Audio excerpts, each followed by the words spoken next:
นิยายเสียงเรื่องไม่มีบทให้นางเอกตอนที่11แต่งโดยอนัตตาวัชรินทร์ค่อนข้างตกใจที่รู้ว่ามีคนมาตามหาปลายรุ้งแบบโจ่งแจ้งเสียด้วยมันค่อนข้างจะดีนะหากจะล้อมจับลูกน้องของไอ้เสียกวางได้สักคนโดยเฉพาะมือขวาของไอ้เสียกวางแบบนี้ซึ่งเป็นคนที่สำคัญที่สุดซึ่งเขาไม่ค่อยพอใจนักจึงสะบดด่าโจ้ไปหลายคำแต่แนนผู้พี่เป็นคนรายงานกลับบอกข้อมูลที่ทำให้วัชรินทร์อึ้งยิ่งกว่าฉันเข้าใจนะพี่วัด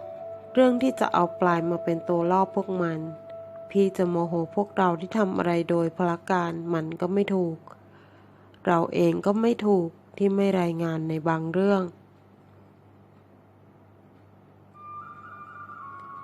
วัชรินทร์ยังคงสะบดด่าด้วยถ้อยคำที่หยาบคายก่อนที่นุ่นจะแย่งโทรศัพท์มาพูดเองเราทำไม่ได้หรอกพี่เพราะปลายท้องอยู่ท้องใหญ่มากแล้วด้วยนะพี่วัดเสียงที่เถียงออกมาดังลั่นจนปลายรุ้งที่อยู่อีกห้องหนึ่งได้ยินเธอเดินออกมาหยุดยืนที่ประตูคอยฟังอยู่เงียบๆมือของเธอกุมท้องอายุครรภ์6 เดือนน้ำตาเจ้ากรรมล้นขึ้นมาก่อนจะลูบท้องเบาๆเขารู้แล้วสินะว่าเธอท้องหวังว่าเขาจะเข้าใจว่าเธอท้องกับคนอื่นนะหัวใจของเธอราวกับจะหยุดเต้นทุกคนก็ต่างเงียบงันแม้แต่ตัวของวัชรินทร์เองเมื่อเวลาผ่านไป1 อึดใจทำไมเพิ่งบอกท้องกับใครท้องตอนไหนเขาถามนุ่นกลับนุ่นถอนหายใจพวกเราก็ไม่รู้หรอกพี่ท้องประมาณ5-6 เดือนได้ละมังเรามารู้ก็ตอนท้องแล้วเป็นเพราะท้องของปลายรุ้งเล็กกว่ามาตรฐานมากทุกคนจึงไม่รู้เหตุการณ์ที่แท้จริงของเธอวัชรินทร์ยังคงอ้ำอึ้งการใช้เธอเป็นเหยื่อล่อจึงต้องยุติลงเขาหยุดด่าลูกน้องที่ทำอะไรไม่ยอมปรึกษาเขาเสียลูกน้องที่ดีไปคนหนึ่งแล้วและเขาก็ไม่อยากจะสูญเสียใครไปอีกโดยเฉพาะปลายรุ้งชีวิตของเธอน่าเวทนาพออยู่แล้ววัชรินทร์มาถึงทางตันเขาต้องหาวิธีการหาแผนการใหม่ทั้งหมดอีกครั้งแต่อย่างน้อยเขาก็ได้ภาพมือขวาคนสนิทของไอ้กวางมาได้และค้นหาข้อมูลของ2 คนนั้นต่อไปวัชรินทร์วางสายโดยไม่สั่งการอะไรไว้อีกเขาก้มหน้าซุกหน้าผากกับมือทั้ง2 ข้างอย่างใช้ความคิดภาพของปลายรุ้งที่รออยู่ที่ห้องพักเล็กๆของเขาผุดขึ้นมาในมโนภาพเธอจะรีบลุกขึ้นยืน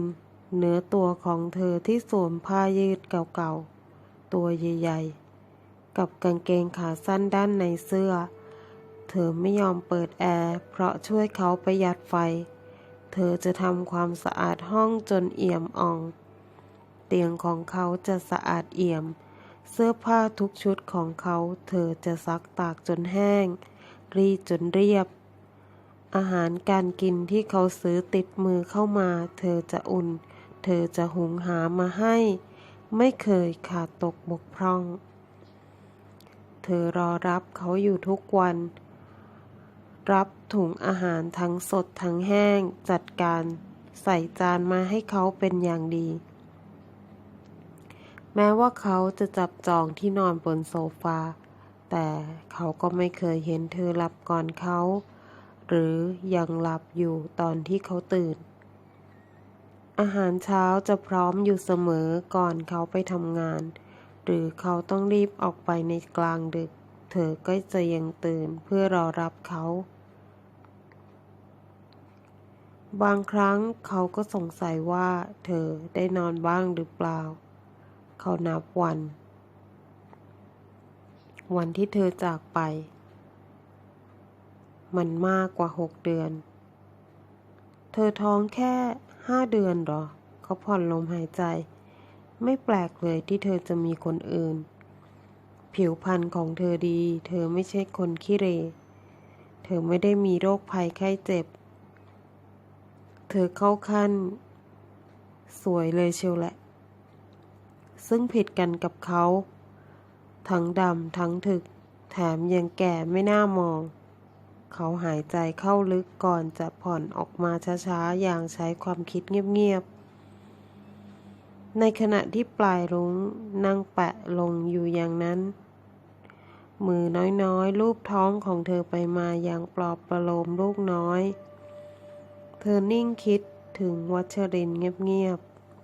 ๆ เธอรู้ว่าเขาทำงานหนัก เขาไม่ได้ทำแค่คดีของเธอคดีเดียว เขายังมีงานอีกมากมาย ยิ่งเขามีตำแหน่งที่สูงขึ้น เขาก็ต้องรับผิดชอบงานมากขึ้น ไม่นานนักโจ้ก็หิ้วของพรุงพรังเข้ามา ทำให้ปลายรุ้งรีบเช็ดน้ำตาออก ก่อนจะเข้าไปช่วยเขาหิ้วของเข้ามาเก็บ ช่วงหลังเธอกับโจ้สนิทกันมากขึ้น เธอกับเขาไม่พูดอะไรกัน แค่ทำปากขมุบขมิบ ก็ส่งเสียงหัวเราะ จนกระทั่งนุ่นออกมาพบว่าโจ้เข้ามาแล้ว จึงส่งเสียงหัวเราะกับปลายรุ้ง นุ่นหลีตามมองอย่างรู้ทัน แอบคุยภาษาใบ้กันอีกแล้ว2 คนนี้ โจ้หัวเราะออกมาทันที นี่ก็เป็นอีกข้อที่จะมีไม่กี่คนที่รู้เรื่องนี้ โจ้เก่งขึ้นเรื่อยๆเพราะเขาเรียนรู้เรื่องนี้มาจากปลายรุ้งนั่นแหละ เธอมักมีอะไรมาสอนเขาอยู่เรื่อย และเธอก็ทำมันได้ดี ดีมากๆพอที่จะเป็นสายลับได้อีกคน